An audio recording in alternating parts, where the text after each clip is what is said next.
Hello, everyone, and another episode of Sterling Live. My name is Caitlin Brower. I am Sterling's social media manager, and Sterling Live is our weekly live series where we come at you on LinkedIn, Facebook, and YouTube live with just great thought leadership, content in general. We're sitting down with Sterling's best or with our partners, clients, just human resources professionals. We are, just coming at you every single week with really, really great content. And this week is no different. We have a phenomenal episode today.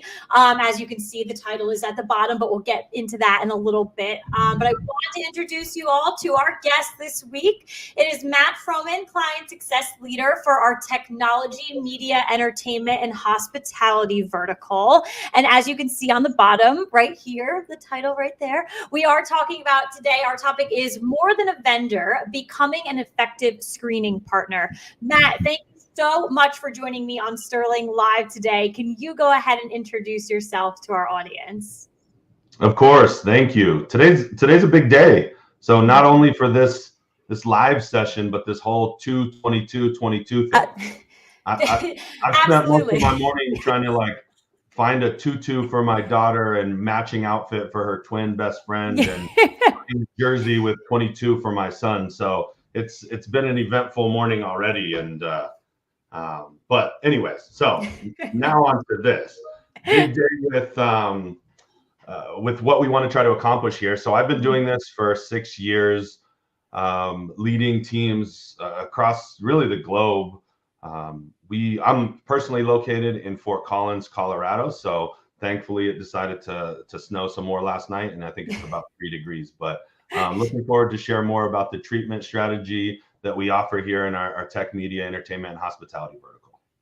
Well, hopefully it gets a little bit warmer and maybe stops snowing. But I do like the reference to the 222 day. It's very interesting. Maybe we should have dressed up in tutus or something or came as twins, but I wasn't really thinking about that before the show. But it would have made Sterling Live a little bit better. But we do have a phenomenal show for you all today, and it's going to be interesting. We didn't dress up in tutus, but I do guarantee you will be entertained. So let's go ahead and get into it. Matt, you had just said that you've been working in client success at Sterling for 6 years across multiple different verticals. So what is your favorite part about working with clients and managing a client success team? I think one of the favorite parts, there's 2 aspects to this, but one of them is just that we learn something new every single day, whether it's a new strategy that a client wants to explore, or we want to explore with them, a new initiative, a new industry challenge that's created that we have to overcome. That's really what helps, I think, to drive this and keep it interesting, right? Nobody wants to be in a role where it's the same thing every single day, and that certainly isn't the client success team or role there. So it's important to realize too, it allows for our team to encounter so much, as well as myself, and continue to grow and develop as a leader or develop as a team, which of course leads to promotion and on all of those positive things that we want as an organization and within our vertical. The second part of this is just the overall partnerships that we develop with clients, with our internal teams, with even the teams that we lead. Those are all partnerships. And disclaimer, surprise, I'm going to say the word partnership probably 500 times. Apologies, but it's just going to happen. We'll keep a tally. So whoever can guess right now on the show how many times Matt says partnership, maybe we'll send you a prize. That's right. The over-under is probably 500. But anyways, with the clients, I mean, it's critical, like the transparency. It's not only to have a good partnership when things are going well, but it's when maybe a challenge comes up or an issue presents itself. How do you handle yourself at that aspect? And that's really what helps to, I think, build these partnerships that we call successful. Absolutely. And, as putting the joking side around using the word partnership, I actually truly appreciate that's something that Sterling does. And you can see it. It's not this transactional relationship where it's one and done. Here's a conversation.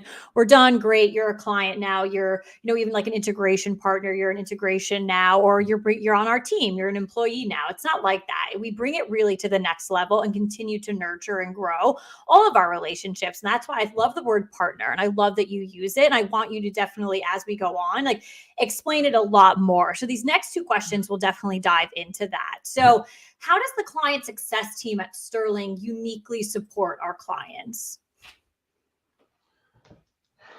As you look at the process of bringing a client on board with Sterling, it's critical because some organizations set up accounts and then all of a sudden it's here's your client success team, good luck. Mhm. That's not the approach we take at all. We want to make sure that client success team member that's going to be partnering with our client is involved from the beginning. And frankly, they might be even involved in the sales process when we're trying to earn their business. So that allows that knowledge to continue to grow and our team to feel comfortable with what the client's asking, best practices, recommendations, because we've learned it's not a one size fits all. Right. It's just not the world we live in, especially with our sub verticals of tech, media, entertainment, and hospitality.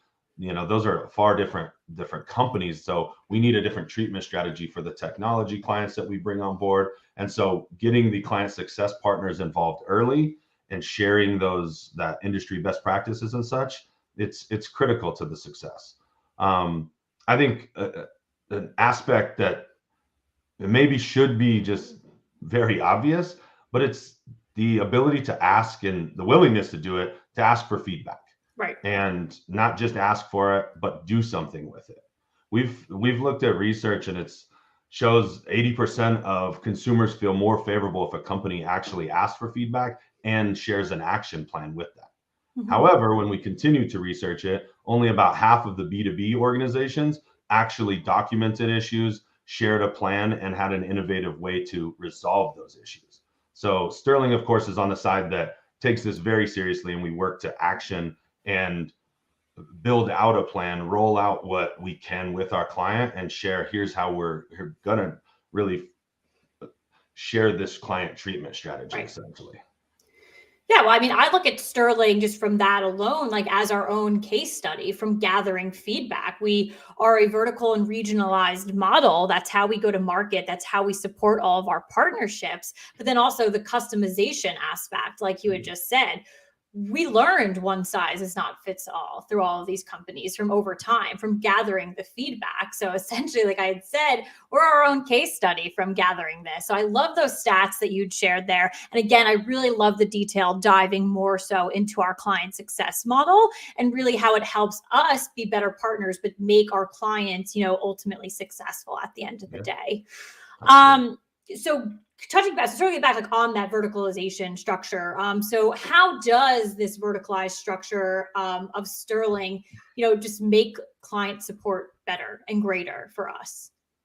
Yeah, with specialization, Mm-hmm. knowledge comes with that. And so as we can build out our teams to work with only tech clients or hospitality clients, we can take that knowledge or that challenge that one organization is going through and be able to either share that with our other clients or ask to see, hey, is this something you're going through as well? And that's really powerful when we're trying to build out those treatment strategies. We do that constantly through whether it's formal benchmarking across each different sub vertical within our vertical, or even looking at best practices, trying to solve workflow challenges for this global piece, right? As technology companies continue to hire across the world, we have to find a way to continue to invest in those processes of how to make things better in each of the different countries they're hiring in. And so what we try to do is enable that partnership within our vertical to have regional support for specific areas where those global clients are bringing on applicants or need additional support. So that's how we've leveraged it. For an example, with our just with the technology vertical, and then the next piece of that would be we have to be able to adapt. This is critical. We have to adapt to our clients' needs. So as a vertical, this gives us the flexibility operating as a smaller organization within Sterling is how I like to look at it. Right. And then we can execute on our own initiatives and really drive those things forward with our product, our operations team. The hospitality industry is a great example of this. The pandemic has impacted them greatly for the past 2-3 years. I mean, I hope it's not anything going forward, but in reality, we're in this pandemic still. So how can we offer products or more efficient processes to them so maybe they can rebound quicker or bring, staff on better. So when they are trying to solve those challenges as the traveling starts to ramp up, we can be there to support them. So a couple different examples there of the verticalization, but in reality, it's all around that ability to adapt and support our clients with what they need.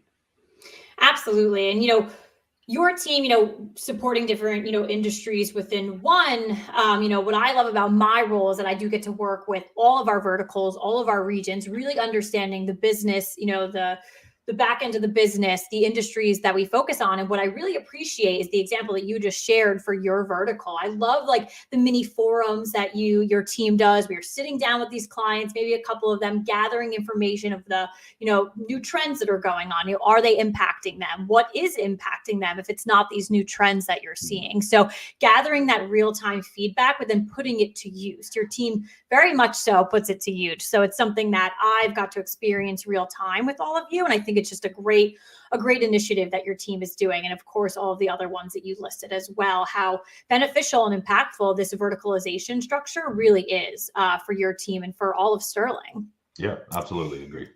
So let's dive into your vertical a little bit more. As we said earlier, you sit on the tech, media, entertainment, and hospitality vertical. So I want to talk about, specific client success here. So just can you talk a little bit more about your experience working with tech, media, entertainment, and hospitality clients? And then what are the key differentiators here? Absolutely. So I think there's a couple pieces here, right? We've already covered some of the verticalization and then even like introducing the client success team during the sales cycle or onboarding cycle. So those are differentiators as well. But the overall client treatment strategy is something that is so simple and yet often forgotten when we're bringing on new clients of, I don't know when things are going to complete. The expectations, we haven't aligned on them. So those are all critical that we can set expectations, align with our clients on these expectations, and then execute. Along with that would be the communication aspect of it. When bringing on clients, these are two of their top complaints that are so simple and in our control that we can communicate, we can set those expectations and make sure that we deliver the results. The final piece of that treatment strategy is going to be just around the retention aspect of it. This is, at the end of the day, this is our goal. Clients need to be happy. We want a partnership. We don't want to just be a vendor and interact, once a year, twice a year. That's absolutely not a successful partnership. So we want to have regular business reviews, benchmarking, anything that we can do to support that and provide value to our clients that maybe is outside of the norm or is a different aspect of client success that they haven't felt before. Last would be you mentioned the councils or the leadership councils that we have with our thought leadership team. That's absolutely critical. It's us getting together, some of our program owners or our contacts, our leadership contacts within our clients, and allowing them to connect. It builds out their own network, and it's not necessarily let's talk about Sterling and what's going on here. It's talking about how the pandemic is impacting them, what's going on with this great resignation, and what are they doing to combat that in certain of the sub verticals. And so it's a little bit of the meeting of the minds where we can allow them to connect and share thoughts. Of course, we love to facilitate and be a part of those conversations, but it's incredible that what happens when you get like-minded people in the room that are trying to solve a series of challenges that will impact their industry. Well, I think about it when, we speak to a lot of HR professionals. You think about you and your current position. What is going to help you grow as a client success leader? What's going to help me grow as a marketing professional? It's sitting down with people who are doing the same things as you, work for a similar industry, work with, make the same company size. That's where you're going to learn a lot, is when you put each other next to each other. So I do love our clients coming together and being able to work off of each other, because at the end of the day, when your profession is put in a group together, you are seeing that you're facing more of the same things than not. So great initiative there for sure. Yeah, sorry, different flavors of kind of the same challenges, or even new challenges that maybe some of our clients haven't experienced yet through growth or whatever their challenge may be with their organization, but they can piggyback off that and learn a lot from just that network that we're trying to support and build. Yeah, absolutely. And something else too that I loved that you brought up, because it's feedback that I love to see from clients all the time, is that continuous communication. So this has been mentioned on Sterling Live before, and it's been mentioned across multiple types of testimonials that we have, of that constant analysis of background screening programs. So looking at it on a quarterly basis, how can we improve? Here's everything we've done over the last 3 months. What are we going to do for the next? So it's not like you had said with other vendors, maybe where they're living up to the title of vendor, where it's I'll meet with you once a year and we'll figure things out. We truly own up to the partnership model. So I'm really happy you brought that up, because when I see testimonials from clients, that's always my favorite thing to see, of how much we communicate, how easy it is. People will say it's like talking to an old friend. Like I love feedback like that for sure. And it's coming from, our client success team. So it's coming from leaders like you, your team, everything like that. So quick shout out on LinkedIn. Thank you, Eric. He says he's really enjoying this forum and discussion so far. So we're so happy to deliver all of this content and this great discussion to everyone live on Facebook, LinkedIn, and YouTube right now. So let's keep it going. This great discussion, of course. I want to talk about trends. So specifically, a couple of things going on right now with hiring in the workplace. I think we could both agree it's a very interesting time right now. So we're seeing that many organizations are encountering hiring shortage. There's obstacles with the great resignation, that huge buzzword that's being thrown around right now. There's a demand for COVID-19 tracking and testing in the workplace. So there's so much going on. So what are the trends that you see across the tech industry? And so we're going to hone in on the tech industry here.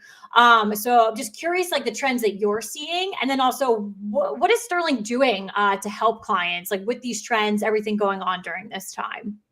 Yeah, sure.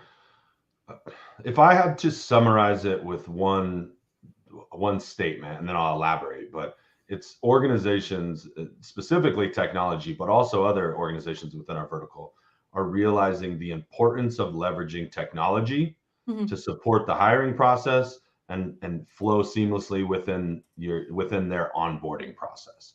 And the onboarding, the word onboarding can mean several different things to different people, but this is the first chance, or one of the first chances, for their organization to prove, hey, your hire made a good decision by choosing to work with this person, work with this company. And we want to be a part of that positive experience. And we've used our technology and enabled that with our candidate hub that allows for the company's, our clients' representation throughout the process, but as well as made it efficient for the applicant to complete the process. It's a dynamic mobile experience that they can complete signatures, upload documentation, all of that within that process. So that's the applicant experience. But as far as our client experience with going into the platform and making sure that they're leveraging and working, smarter, not harder, we've enabled and enhanced our client hub. So this is an enhanced view and dashboard of really how to operate, and it's a workflow of where each applicant stands in the process and where they're at to increase that visibility. So when somebody asks, hey, where's that management hire in our tech department or whatever it may be, they can offer insight into that and make it very clear of, oh, here it is.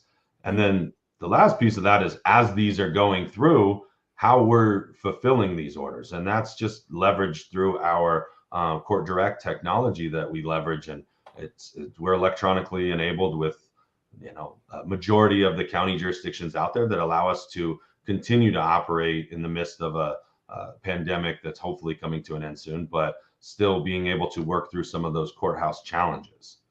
I think some of the initiatives that we're seeing within the tech industry specifically is the social media aspect. This is something that, as the world evolves and people continue to put everything they do on social media, and love that we're on social media right now, but I know some aspect of it, people want to put what they ate for lunch and all these different avenues. So little oversharing, but that's the reality of the world we live in, and people do overshare. there are negative comments that should be flagged to different employers for those people representing those brands. So the social media and trying to deal with the large number of remote hires across the US and frankly the globe, and trying to have a screening solution for that is really difficult. And we've been able to have a great partnership where we can offer social media screening that will help capture some of these instances and protect our client's brand. And then the overall pandemic, and I apologize, I know we're all sick of hearing about it. I am too, but now it's our entertainment clients are wanting to continue to have fans and people out there Right. at these games. And as seasons approach, I know the baseball where they're trying to get through the negotiations with the MLB and the players, but eventually that's going to be a season. And we have several clients that we represent of how we're going to help support them with the COVID tracking and making sure their employees are protected, as well as the fans coming to the games are protected. And so our COVID tracking and testing, we absolutely have the ability to support that and really put our clients in a positive position when their seasons come up or their venue needs staffing and such. So those are probably the biggest aspects within trends and just the importance of technology throughout this process. Absolutely. And trends that, you spoke about being able to, adapt earlier, trends that Sterling had to adapt on, early in the pandemic as well. I remember when Sterling Live started, it was September 2020. And one of the things that we had come out with, right, our first episode was around, the COVID testing solution that we had released. And now we're turning into our COVID tracking and testing, and even rapid testing now too. So we've had to adapt that over, almost a two-year span. You see where we're at, what pain points our clients were having, and now they're having different ones as well. So you see, that entire progress over, almost a 2-year period. And then also as well with social media screening, something new, a larger trend that again has been ever evolving. And one of our, again, Sterling Live, again, one of our episodes was with your verticals leader, Ken Schnee and Ben Moniz from Fama, to where we do have that social media screening partnership. And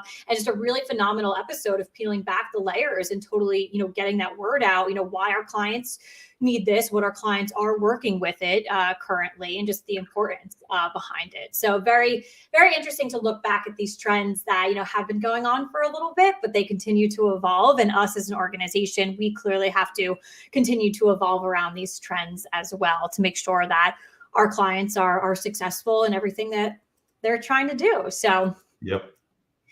All right. So at this time, for those watching live on Facebook, LinkedIn, and YouTube, if you have any questions for Matt or any commentary, please go ahead and pop it in the comment section across all 3 of these platforms. And I will get any questions over to him as I see fit for the remainder of the episode. So while we wait for any final questions to come through, I would love, Matt, to just get some final thoughts from you on the topic, on the episode. It truly was a great discussion. So. Appreciate it. I don't know if we said partnership enough. So partnership. No, just kidding. For those who picked the under, here's 15 more partnerships. No, in reality, I think that's the most important aspect of this entire thing. It's more than answering an email. It's more than answering a call. It's being there for our clients and our partners that we work with, and our internal partners with the teams that I specifically lead and that are a part of our vertical and greater Sterling organization, but being able to support them when times are good, but also make sure we show up when times are, maybe there's issues or challenges that they're facing within their industry. We have to be there for them. So once again, appreciate the time. Thank you for the forum. And if any of you have questions, I'm more than happy you can reach out to me, and we can further this conversation. But thank you. Absolutely. And thank you. Some final thoughts coming through on LinkedIn, just saying that they really enjoyed the conversation here today, as did I. So I thought it was a truly, truly phenomenal conversation. Our clients are at the heart of our success. People is at the heart of what Sterling does. So I'm so happy that we were able to have this discussion to really look into the details around what we do, why we do what we do, and how we support our clients on a daily basis. And I just love the title here of just that posing that question of becoming more than a vendor. And we truly, truly are. We are true partners to all of our clients, our actual integration partners, our employees, everyone that is affiliated with Sterling. So love to this conversation. Matt, you were great. Thank you so much. As someone just popped in saying, great stuff, Matt. I agree with you. Great stuff from Matt. It was truly a phenomenal episode. So thank you all for joining us live. If you're watching on demand, we thank you for watching as well. But I will see you next time on Sterling Live. Matt, again, thank you very much for joining me today. Of course. Thank you.